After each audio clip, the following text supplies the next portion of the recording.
and welcome to today's lecture on Chapter 6, Nonverbal Communication. Now, our book describes nonverbal communication as messages that are expressed without using words.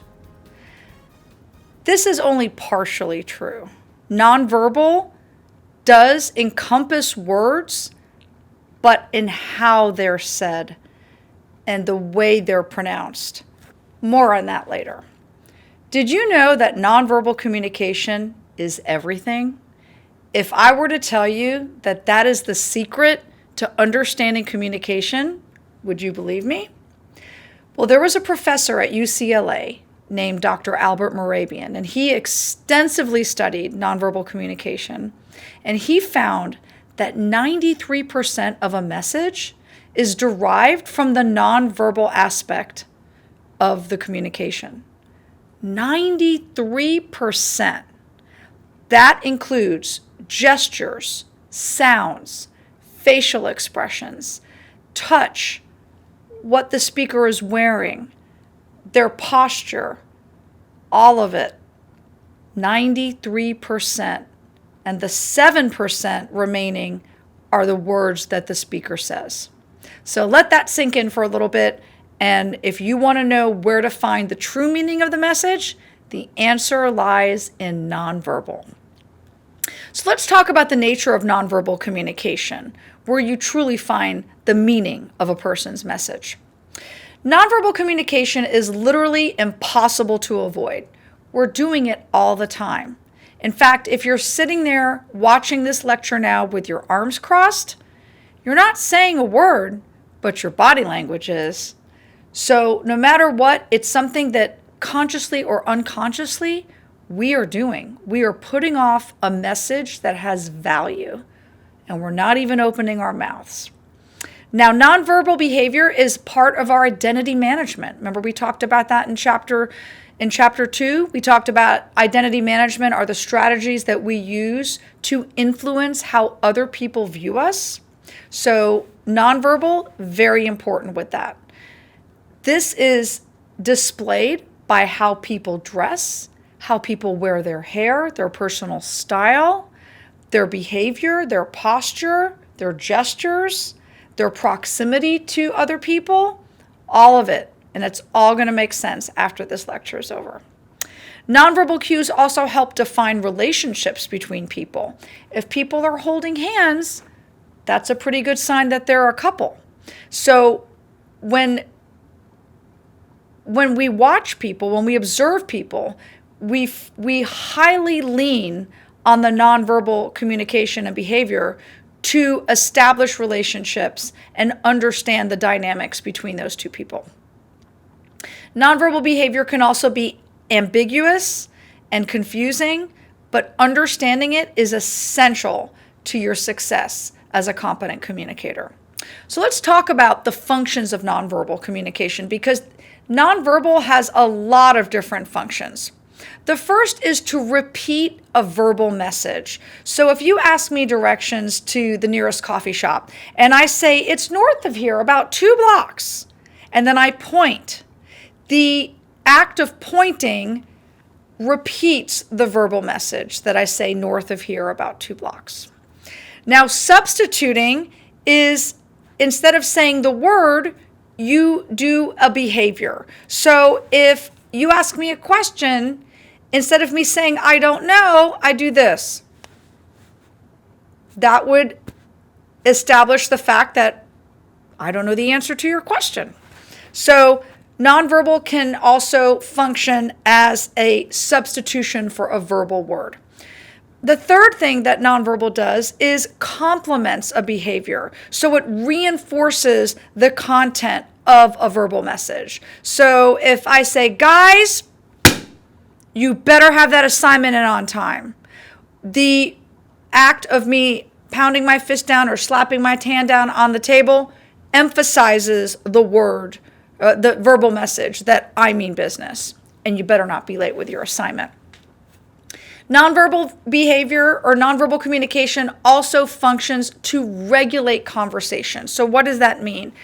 It's the flow of conversation. And as adults, you know when it's appropriate to enter into a conversation.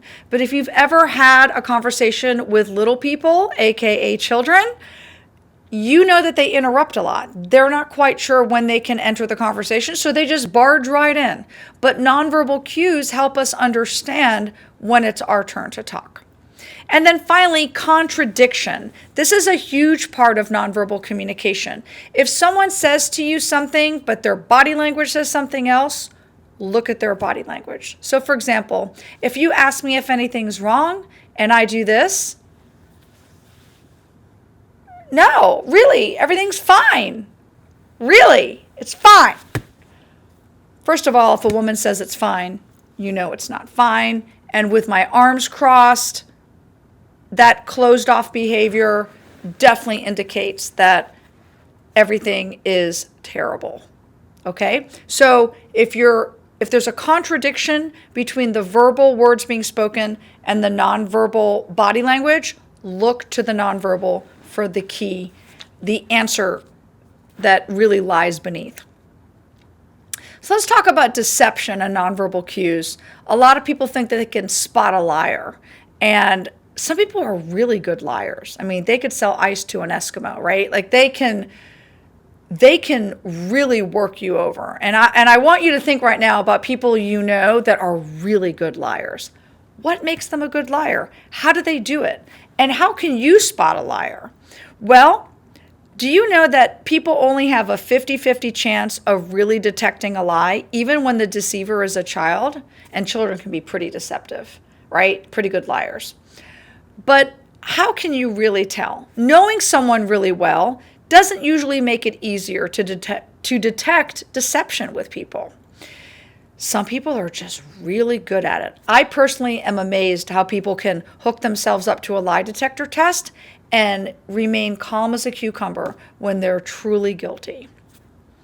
Now, we have a preconceived bias to think people are either truthful or not, and it interferes with our judgment. This is called truth bias or deception bias. Think about it. You feel either one of these things with people. You usually are trustful or trustworthy of people and feel that people are honest and good and telling the truth, or you have the opposite view. People are always lying. There's no way that they're telling the truth, so I'm just going to think that everyone's lying. Think about it. You fall usually on one of these two continuums. The lies are easily caught when deception is spontaneous and emotional and the deceiver feels bad about lying. So sometimes they're true giveaways. You can stammer, you stutter, you're avoiding eye contact with the person, you're fidgeting, you're playing with your hair, you're putting your hands in your pocket, you're tapping your foot. You can't control your nonverbal. And that was one thing I wanted to say, is that nonverbal is oftentimes uncontrollable and it's below the surface. So you're not even aware that you're acting in a certain way non-verbally. Like, for example, if you've ever been upset about something, angry about something, you wanted to punch a hole through a wall, but you had to go throughout your day and be an adult, right? And you figure, well, I'm just going to hide it. And people ask you, hey, Joe, what's wrong? Nothing's wrong, but it's all over your face. So sometimes the nonverbal cues just give you away. It's easier said than done to suppress and manage those feelings. So let's talk about kinesic nonverbal communication. So kinesics are nonverbal cues on how people use their faces and their bodies nonverbally. So one important thing about aspect of nonverbal is posture. And I know your moms always told you to sit up straight and pull your shoulders back, right? But posture is extremely important and it sends a message to others and even to yourself. So stand up tall and straight, pull your shoulders back, and exude that confidence, because that's going to be important, especially on speech day. Now, manipulators are fidgety behaviors, not manipulative people, manipulators. Okay, so manipulators are when you're standing up in front of class and you're giving a speech and your hands in your pocket, or you're touching your hair, or you're touching your glasses, or you're touching your clothing. And these are all things that students do, by the way. So this is why it's important that you videotape yourself and practice in front of a camera so you can actually see what you look like. You'd be amazed. So be careful with the manipulators. Also, smiling. It's good for you. Do you know how contagious smiling is? You should try it sometime. It actually takes more muscles to frown than it does to smile. Fun fact. All right, eye contact is a very important thing, and you know it is in my class, especially on speech day. It's important to look at the audience and make that connection with them. But culturally, in some cultures, eye contact is actually disrespectful.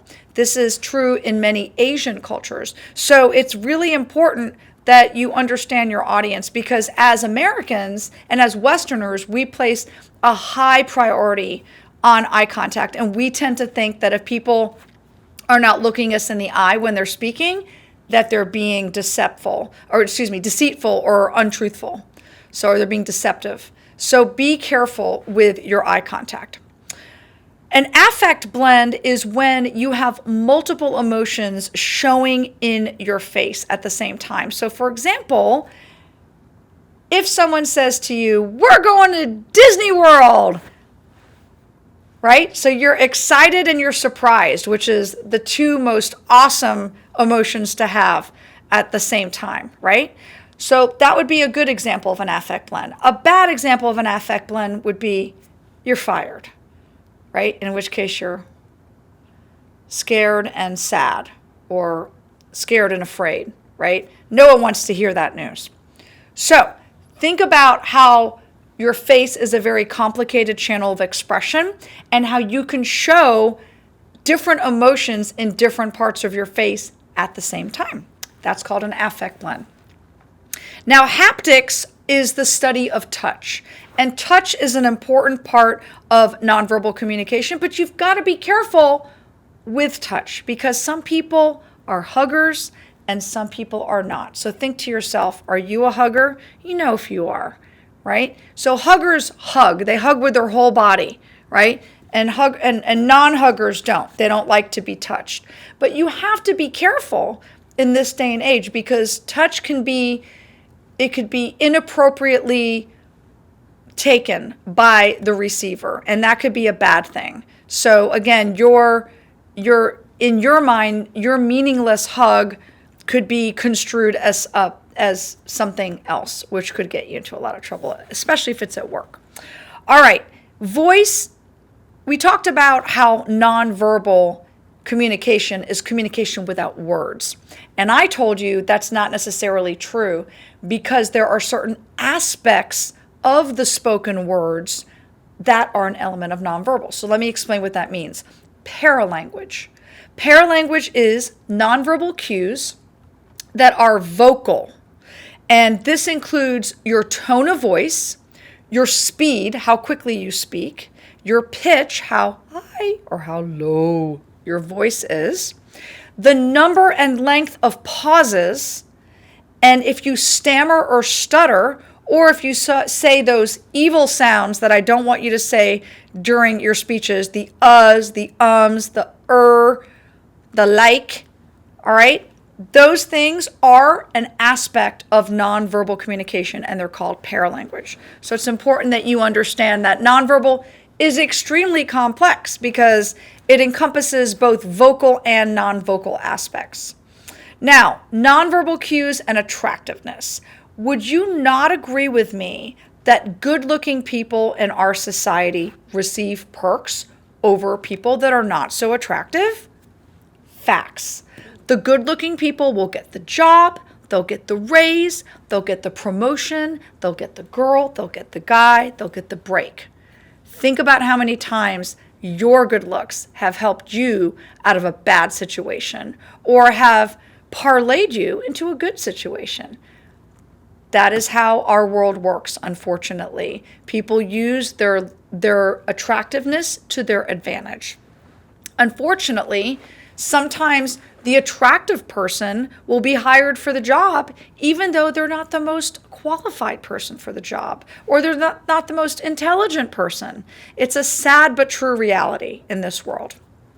So let's talk about some of these nonverbal cues as far as attractiveness goes. So good looks are definitely an advantage, but sometimes extreme attractiveness can be intimidating to others. So watch out for that. Also, clothing, colors, and style influence perceived attractiveness. Part of nonverbal is your clothing style, your hair color, your hairstyle, your eye color, your makeup, your accessories, what kind of purse you carry, your backpack, what kind of car you drive, all of that, your jewelry, your artifacts. These are items in your wardrobe that define your self-identity and how you express yourself. Tattoos, piercings, that's a part of your nonverbal communication because that's a way that people express themselves. So again, it's all encompassing. It's actually quite overwhelming when you think about the power of nonverbal and how much weight is placed on how someone looks and sounds and carries themselves. So, moving on, let's talk about how people can interpret nonverbal cues. So, one way that they can interpret is to be very observant. Watch, look, be silent, observe things, take notes of what people are wearing and how they're standing and all of it. Because again, these are the cues and the clues that help you interpret the message. Also, you want to consider the context. The context is the setting in which the communication is taking place.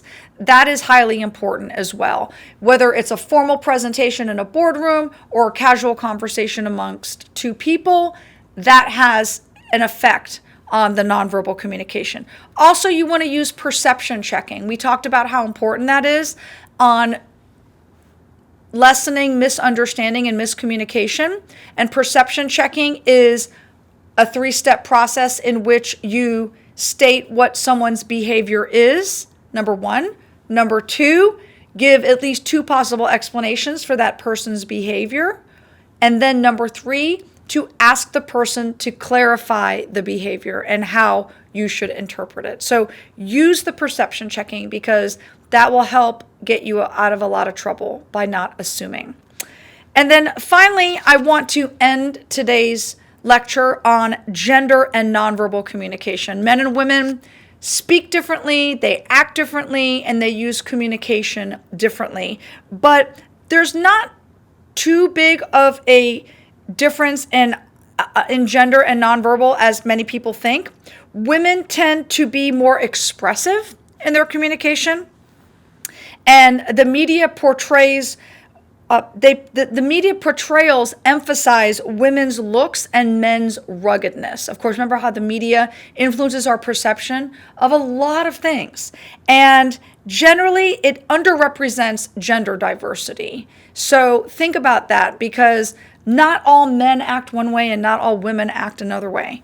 And so it's important that you are sensitive and aware of that. And women tend to be more sensitive to nonverbal cues just because traditionally we have been more responsible for attending to children and help raise them and help care for them. So that's always been a reason why women tend to be more in tune with the nonverbal cues. So what I want you to take away from today's lecture is that the true meaning of the message lies in the nonverbal. The next time you're not quite sure what someone meant, try and put less emphasis on the words they say and pay attention more to that 93% that is so vital and so important to really understanding the true meaning behind the message. Thanks for listening.